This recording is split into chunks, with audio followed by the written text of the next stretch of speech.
40 साल हो गए, 40वां साल शुरू हो गया है। जहाँ गली गली में लाशें मिली थी, वहाँ उन्हें उन लाशों का परपेट्रेटर नहीं मिल पाया आज तक। कमाल की बात तो ये है कि सिख कौम, आप सब जानते हैं, मेरे से ज़्यादा मुतासिर हैं, हिंदुस्तान में रहते हैं। इसको स्वॉर्ड आर्म ऑफ इंडिया कहा जाता है। As far as the population में 2% से भी कम है, पर आर्मी में मुझसे बहुत ज़्यादा है। ये फिगर्स आप गूगल कर लीजिएगा, क्योंकि मैं गूगल करके नहीं आया, पर आप देखते हैं। आप किसी गुरुद्वारे में भी चले जाएंगे तो शायद आपको पगड़ी में कम नजर आएंगे लोग। वहाँ किसी से उसका मजहब नहीं पूछा जाता, जात नहीं पूछी जाती, सेक्स नहीं पूछा जाता। शायद इसीलिए हरमंदिर साहब में 4 दरवाजे हैं कि जो आएगा उसका खैर मकदम है, उसकी इज्जत की जाएगी, उसे लंगर परोसा जाएगा। तो वो कौन जो माइनॉरिटी होने के बावजूद भी माइनॉरिटी राइट्स के लिए आगे नहीं आती, वो कहते हैं बहुत सक्षम है हम। हमारे गुरुओं ने हमें कहा था कि मेहनत करो, मिल के बांट के खाओ और मेडिटेशन करो। गुरु नानक साहब का था। तो उस कौम के साथ इतनी ज्यादती, मतलब उस कौम के बारे में तो ये भी कहा जाता है छोटे शहरों में कि अगर सरदार साहब की टैक्सी हो तो बैठ जाना बच्चे, प्रॉब्लम नहीं आएगी। बस में यूपी में कहा जाता था। तो मुझे बहुत पीड़ा होती है,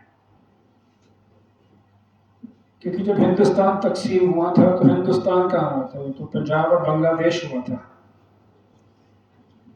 तो आज से 75 साल पहले भी वो लोग जो घर की चाबी जेब में डाल के लाए थे कि जब दंगे सेटल हो जाएंगे तो हम वापस चले जाएंगे, वो कहाँ वापस जाता है? लाल किले में रहा, कोई जामा मस्जिद में रहा, जो भी अनसेटल कॉलोनीज थी, हम भी उनमें से एक हैं।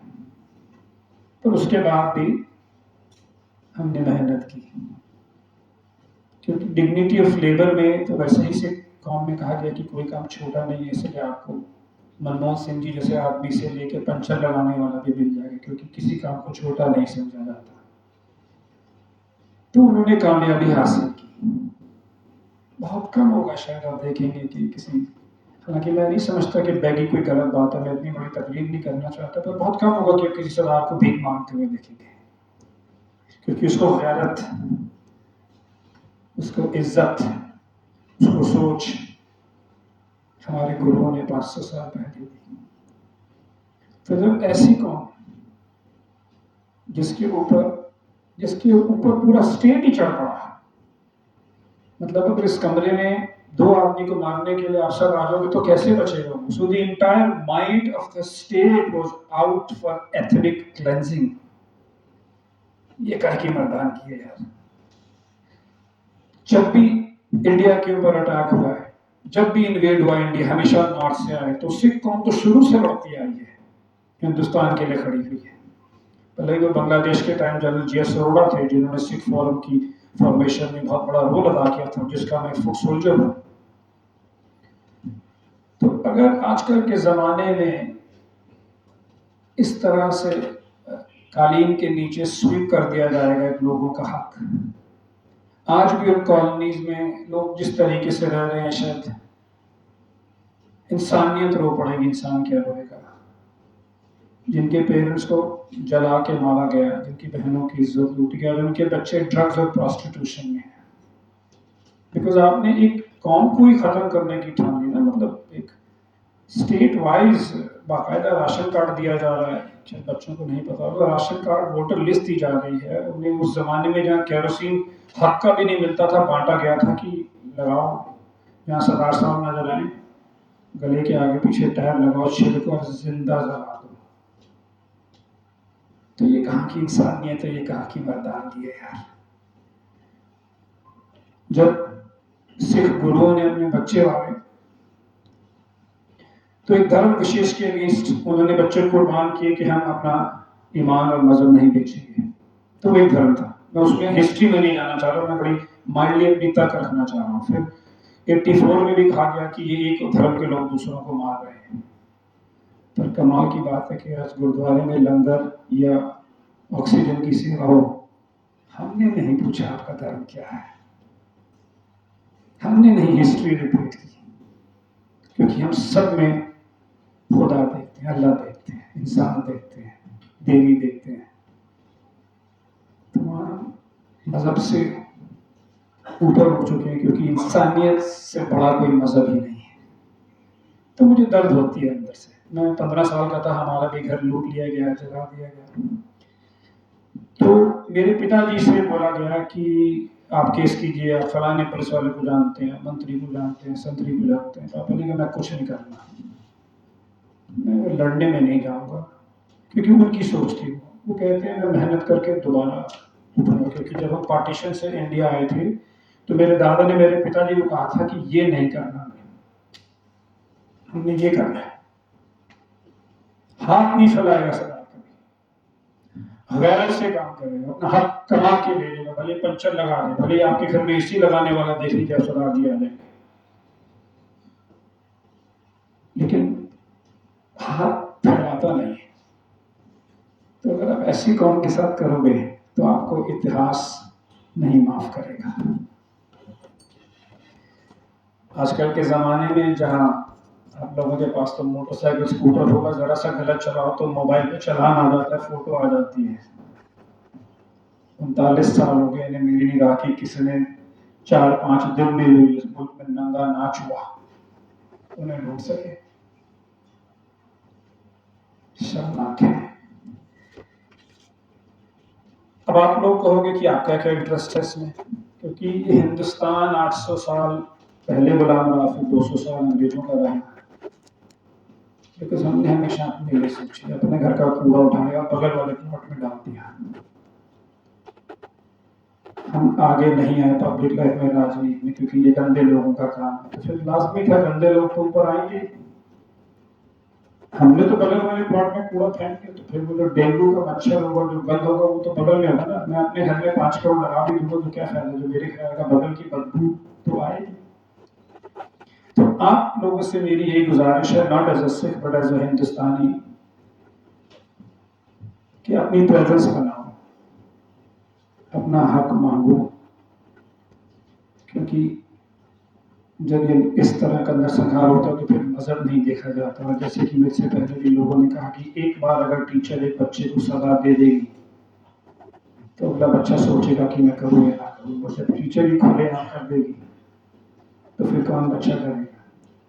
तो 84 सिख की प्रॉब्लम नहीं है, या ऑर्गेनाइजर्स भी सिख रिलीजन से नहीं है। और शायद यहाँ 2 सरदार बैठे, 1.25 लाख तो हम ही हो गए, पीछे मोहतरमा भी है। तो मेरे हिसाब से तो सभी सिख हैं। जो आदमी जात पात में बिलीव नहीं करता, सोशल जस्टिस था, इसीलिए शायद सिखों में गुरु नानक ने और बाकियों ने जात पात नहीं माने। इसीलिए जब 5 प्यारे बनाए गए तो हर कास्ट और इंडिया के पार्ट से ढूंढे गए। जो आदमी मेहनत करता है, जो आदमी कास्टिज्म में बिलीव नहीं करता है, जो आदमी शेयर करता है, वो सिख है। पगड़ी पहनने से सिख नहीं सिर्फ होता, सिख एक वैल्यू सिस्टम है कि अगर आप किसी की मदद कर सकते हैं, अगर आप कास्टिज्म में नहीं बिलीव करते हो, अगर आप, इसीलिए तो गुरुद्वारा साहब में निशान साहब लगा होता है, एनीबडी कैन कम, वहां का मजहब नहीं पूछा जाएगा। तो हम सभी सिख हैं, क्योंकि एक वैल्यू सिस्टम है। क्योंकि मेरी प्रॉपर्टी नहीं है उसमें, मैं कहीं से लिखवा के नहीं लाया हूँ उसकी पेपर के ऊपर की, इस टाइम पेपर में कि ये सिख जो 2 करोड़ हम हैं हमारी मलकियत है, किसी की नहीं है। इसीलिए तो आप देखो गुरुद्वारे में सिख कम होते हैं। तो Sikhism is just an attitude. ये एक भक्ति मूवमेंट से रिलीजन निकला था, जो उस समय की कमियों को गुरुओं ने देखा कि यार ये समाज में अत्याचार हो रहा है, जात पात शक्ल, औरत के ऊपर भी। तो उस समय जो गुरु नानक थे और जो पहले वाले 9 गुरु थे, उन्होंने सोसाइटी को प्यूरिफाई किया। मतलब आज भी आप लंदन अमेरिका में कोई पॉलिटिकल स्पीच देख लीजिए तो वो यही बात करते हैं जो हमारे गुरु 500 साल पहले कह गए कि we are fighting for women's rights. यही कहता है बराक ओबामा भी, एंजेला मर्केल भी। तो हमारे गुरु तो 500 साल पहले कह गए थे कि सो क्यों बंदा आंख दे जित जमे राजा, कि आप उस औरत की कैसे निंदा कर सकते हो जिसकी कोख से राजा पैदा होता है। फिर डिग्निटी ऑफ लेबर की बात करते कि कोई काम छोटा नहीं है, वो भी बता गए थे। फिर शेयरिंग, जो कि हर रिलीजन में कहा गया है, कि नाम जपो, बंट चको, कि शेयर करो। तो ये तो एक नया गिफ्ट है आजकल की नई जमात को, कि अगर आप अपनी प्रेजेंस इस दुनिया में अपनी खुशबू फैलाना चाहते हो तो you can always look into Sikhism. बाकी विकिपीडिया में देख सकते हैं। इन्हें मैं शिव खेरा की बहुत बड़ी एक स्टेटमेंट पढ़ रहा था कि it is not the bad people that ruin a system, गंदे लोग नहीं समाज को गंदा करते, it is the good people by not taking part in it. तो इस बात पे मैं सर नसर झुका के आपका नमन करता हूँ और मैडम का कि आप हम जैसे लोगों के लिए एक फोरम बनाते हैं जहाँ हमें जस्टिस तो मिले ना मिले पर मानसिक सुकून जरूर मिलता है, अच्छी नींद आती है कि मैंने अपना काम तो किया। तो sir I want to have a round of applause for you.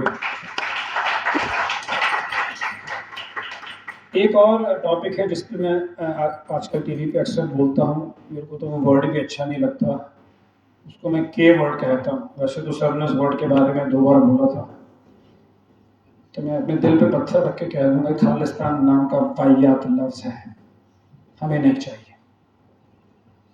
जिन्हें चाहिए वो अपने मुल्क में ले लें। हम इस मुल्क में 5000 साल से हैं, भले हमारा मजहब 500 साल पुराना है, हमारे सारे गुरुओं की धरती है। कुछ पार्टीशन के टाइम सियासतदानों की गलतियों से पाकिस्तान में रह गई, पर वो भी जो पाकिस्तान के हालात हैं जल्दी वापस आ जाएंगे। तो हमें नहीं चाहिए। मैं अपना हक, अपनी बात तो रख सकता हूँ, और जिन लोगों में उठता बैठता हूँ, मैं कोई सिख कौम का लीडर तो नहीं, पर मैं अपना लीडर तो हूँ।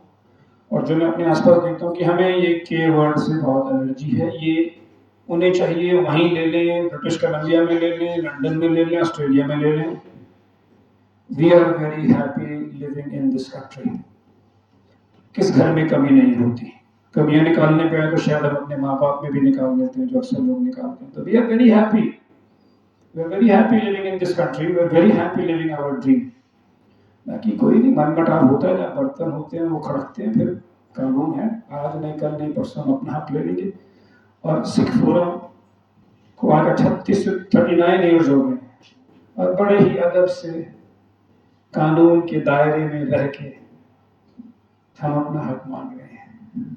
और हक क्या मांग रहे हैं? हम पैसा नहीं मांग रहे, मेड नहीं मांग रहे, हम सिर्फ माफ करना चाहते हैं उन लोगों से जिनसे गलती हुई, पर उसके लिए कानून को उनको आगे लाना पड़ेगा। मैंने अपनी जिंदगी को कुछ इस कदर आसान कर दिया, मैंने अपनी जिंदगी को कुछ इस कदर आसान कर दिया, कुछ से माफी मांग ली, कुछ को माफ कर दिया।